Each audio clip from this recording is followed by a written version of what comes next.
ஜெய் ஸ்ரீராம். அடியேன் ஜி.எம். சுவாமிஜி. இன்றைய பக்தி தலைப்பிலே கூடாரவள்ளியை பற்றிய சிறப்பு தகவல். மார்கழி மாதத்திலே வரக்கூடியது கூடாரவள்ளி என்று சொல்லக்கூடியது. ஆண்டாளுடைய சிறப்பு கதை. பெருமாளை அடையணுங்கிறதுக்காக அம்பாள் வரும்போது ஆண்டாள் நாச்சியார் 30 பாடல்களை இயற்றினார். 30 பாசுரம். அந்த 30 பாசுரத்திலே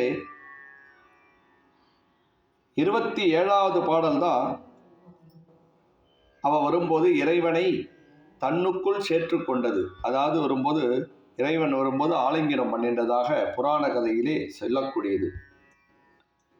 ரங்கநாதரை திருமணம் செய்ய வேண்டும்ங்கிறதுக்காகவே 30 நாளும் வேண்டி தினமும் காலையிலே எழுந்திருந்து பாவை நோன்பெடுத்து திருப்பாவை பாடி பெருமாளை அடைந்ததாக புராண கதை சொல்லக்கூடியது.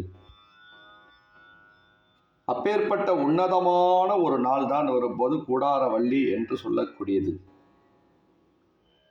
அந்த கூடாரவள்ளி என்கிறது கூடாரை வெல்லும் சீர் கோவிந்தா என்று சொல்லக்கூடிய 27வது பாடல். அதாவது பிரிந்தவர்கள்லாம் ஒன்று சேரக்கூடிய ஒரு பாடல். அதாவது இறைவனை எப்படி அடையணும் அப்படிங்கிறதுக்கு உகந்த ஒரு பாடல்னு சொல்லலாம்.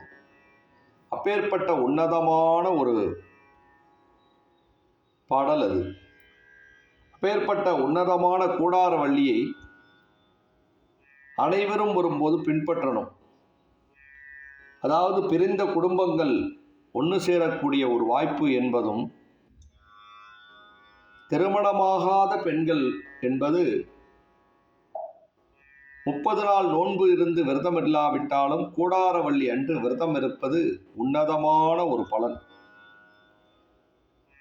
காலம்பரை ஏந்திருந்த உடனேயுமே அகார வடசல் அப்படின்பா. அகார வடல்னா சக்கரை பொங்கல், நெய் மற்றும் வரும்போது முந்திரி திராட்சை எல்லாம் போட்டு அது அப்படியே வரும்போது கிளறி சக்கரை பொங்கல் சொல்கிறது தான் அகார வடல் சொல்கிறது. அதை சுவாமிக்கு பெருமாளுக்கு நைவேத்தியம் பண்ணும். ஏன்னா ஆண்டாள் வரும்போது 27வது நாள் அதுதான் நைவேத்தியங்கள் சுவாமிக்கு படைத்து அதில் சந்தோஷப்பட்டு தான் ஆண்டாளை ஏற்றுக்கொண்டார்.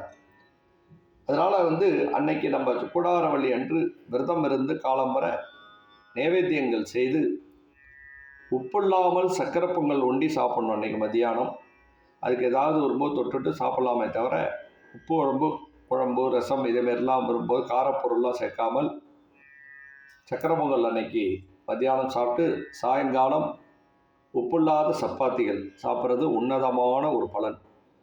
பிரிந்தவர்கள் ஒன்று சேர்வார்கள். திருமணமாகாதவர்கள் திருமணம் ஆக வாய்ப்புகள் உண்டு. நாம் என்ன நினைச்சாலும் அது நடக்கும்.